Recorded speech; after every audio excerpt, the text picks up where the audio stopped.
Hello students, welcome to science tutorial. SGT maths की class में NCERT exercise का जो 9.1 चैप्टर चल रहा है 9 सम एप्लीकेशन ऑफ ट्रिग्नोमेट्री, उसका 6 सम हमारी लिस्ट का 17 सम। तो क्वेश्चन को हम जरा पढ़ लें।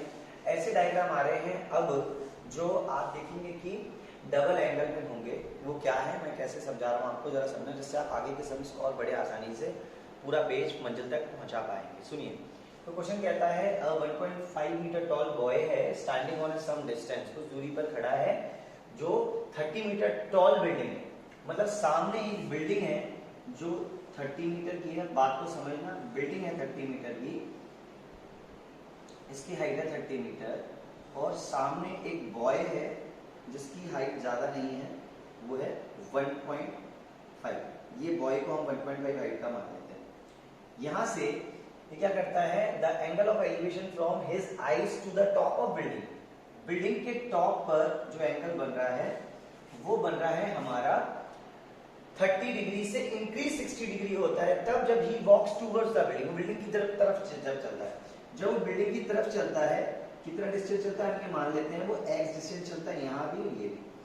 तो ये जो डिस्टेंस पहले 30 था, जब 30 डिग्री से 60 डिग्री एंगल होता है तब जब वो कुछ डिस्टेंस चलता है, वो डिस्टेंस है यहाँ से यहाँ तक x। बाकी बची डिस्टेंस को हम y मान लेते हैं और यहाँ पर एंगल बन रहा है 60 डिग्री। ये 1.5 है, ये 1.5 है, ये भी 1.5 है, तो इतने इतने हाइट को भी 1.5 लेंगे। जो पूरी हाइट जो होगी वो 28.5 हो जाएगी। ऊपर बिल्डिंग का बचा हुआ पार्ट, टोटल हाइट तो 30 ही है, फुल इतने इतने की बात करें तो वो 28.5 हो जाएगी। अब अपन को जो नेमिंग करना है वो ऐसे रखेगा कि बॉय की हाइट को हम ए बी ले लेंगे, C D E F G H, यहाँ हम आई जे ले सकते हैं, कोई दिक्कत नहीं। हम ट्राइंगल ये वाला लेंगे सी एफ जे, ठीक है, और लेंगे ए एफ जे। इससे अपन इसको कंप्लीट कर सकते हैं। अब मेरा आपसे कहना है कि यदि वो x मांग रहे हैं तो पहले y फाइंड करना पड़ेगा। जब बगल वाला x + y वाला पूरा डायग्राम होगा तो हमें दोनों पार्ट को इसमें लेना होता है। इन बातों का थोड़ा सा ध्यान रखना होता है। दोबारा पढ़ लेते हैं। 1.5 मीटर टॉल बॉय है standing on some distance from a 30 metre tall building. Building के सामने खड़ा है। हमने क्वेश्चन और ऐसा किया था जिसमें ये डिस्टेंस 28.5 थी, अब की बार ये हाइट 28.5 हो जाएगी जब उस बॉय की हाइट को माइनस कर देंगे। तो हम ये कहेंगे जो टोटल हाइट है जो मैंने आई जी लिया हुआ है यहाँ से यहाँ तक, वो है 30 अब मीटर। अब हम आई एच की बात करें या जे एफ की बात करें, वो सेम हो जाएगा 30 - 1.5, तो हम कहेंगे 28.5। इन बातों का थोड़ा सा ध्यान रखना है। और हमें फाइंड करना है, find the distance he walk towards the building. Building की तरफ जाने पर उसका डिस्टेंस कितना। अब हमने लेट कर लिया, late the distance he walks towards the building, वो है x एंड रेस्ट जो पार्ट है वो y। दो हमने ले ली, ठीक है।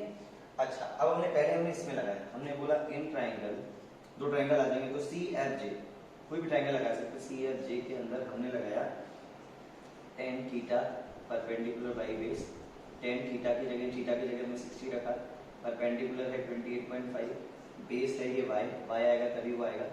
tan 60 को हम √3 रखेंगे, जैसा आपको वैल्यूज पता है, √3 28.5 आ गया। y ये है, ऊपर जाएगा y, तो 28.5 के नीचे √3 आ जाएगा और इसको मन बना के छोड़ देंगे। लेकिन √3 की वैल्यू हम मतलब अभी नहीं करेंगे, हमें फाइनल एक्स देना है, मतलब हमें लेट ये किया है वो distance he towards the building, building की तरफ जाता है तो वो डिस्टेंस हमें एक्स चाहिए। y तो हमने एक्स्ट्रा पार्ट में ले लिया है ना, ये y, लेकिन फाइंड हमें सिर्फ और सिर्फ x करना है, ठीक है। दूसरी बात करें हम इस पूरे ट्रायंगल की ए एफ जे की बात करें, इन ट्रायंगल ए एफ जे की बात करें तो फुल के अंदर हमें 30 लेना पड़ेगा। तब हमने लिया tan theta perpendicular by base. Perpendicular हमारा 28.5 का जो बेस है वो पूरी x + y है। और हम ये देखेंगे कि tan जो 30 है इसको हमने 1/√3 ले लिया क्योंकि ये वाली tan 30 है, पूरा डायग्राम है, तो 28.5 यहाँ x + y जो था हमने क्रॉस कराया तो x + y ऊपर चला जाएगा और 28.5 के पास √3 आता है। यहाँ तक आपको कोई दिक्कत तो नहीं है? पहले आप इन पूरी बातों को समझ लीजिए। पूरी हाइट ये है, ठीक है। नहीं दिखाई दे रहा हो तो मैं आपको पूरी यहाँ डिस्टेंस दिखा देता हूँ, ठीक है। अब दिख रहा होगा। अब हमें क्या करना है वो भी आप ज़रा समझ लें। अब हमें आगे का काम क्या करना है? आगे हमें कुछ इस तरह से करना है कि ये जो वैल्यू है ना y की, ये वैल्यू हम वहाँ पुटअप कर देंगे तो आंसर आ जाएगा। मैं आपको कह रहा हूँ ये जो वैल्यू है आपकी y की, ये वैल्यू हम पुटअप कर देंगे यहाँ x + y के y की जगह पर। तो हम वैल्यू रख रहे हैं, सुनना ना, जो x + y है वो है 28.5 √3। हमने यहाँ y की वैल्यू रखी, x यहीं पर है, y की है 28.5 √3।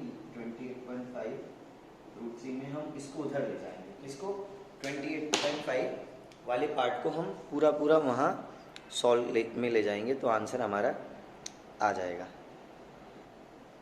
आप देखेंगे कि ये जब सॉल्व हो गया है, आप इस पार्ट को उधर ले जाइए तो x यहीं रह जाएगा, 28.5 जो √3 वाला है ना, इसके पास ही जाएगा माइनस में 28.5 तो अब अपन एलसीएम वाला सिलसिला चालू करेंगे तो एलसीएम तो √3 आएगा।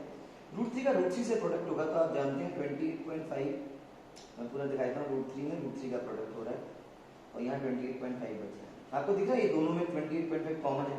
√3 का √3 से प्रोडक्ट करने के बाद क्या हालत होंगे? हम यहाँ देखेंगे कि वो हो जाएगा 28.5 √3 into 3 minus 28.5 अपॉन ये √3 हो गया x। अब आप ध्यान से देखना, दोनों में 28.5 कॉमन है, आपको दिख रहा होगा जहाँ तक है। 28.5 जब कॉमन है तो कैलकुलेशन कैसे चलेगी?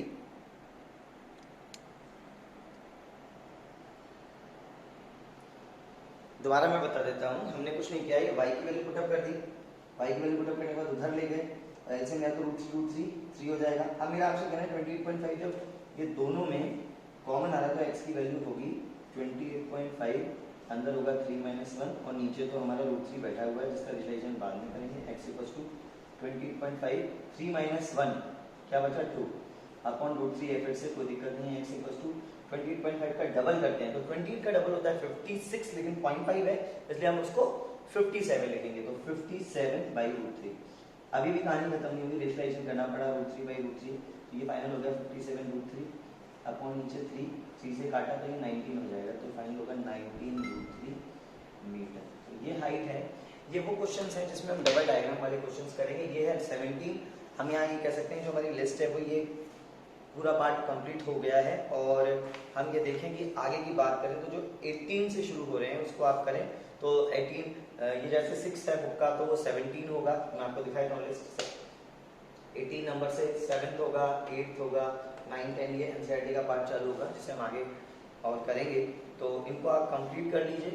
इनको कंप्लीट करने के बाद में आप ये देख लें कि ये जो पार्ट कंप्लीट हो जाता है तो 24 तक हमारी लिस्ट के अंदर एलिवेशन के क्वेश्चन है जिसे आप ट्राई कर सकते हैं, ट्राई करें और इसको कंप्लीट करें। ये क्वेश्चन अच्छा है, इसको नोट डाउन कर लें जल्दी से। मैं आपको स्क्रीनशॉट जो है दे रहा हूँ, आप इसको रेडी कर सकते हैं। All the best. आंसर जो है 19.19 √3 आ गया। √3 की वैल्यू भी रख सकते हैं आपकी चॉइस के अकॉर्डिंग, ठीक है ना। डिस्टेंस चली उसने x, तब जाके वो सी पॉइंट पे पहुंचा, तब 60 डिग्री बना, है ना। All the best. इसको कर लें। नोट्स का 17 है, बुक में 6 नंबर पर है। All the best.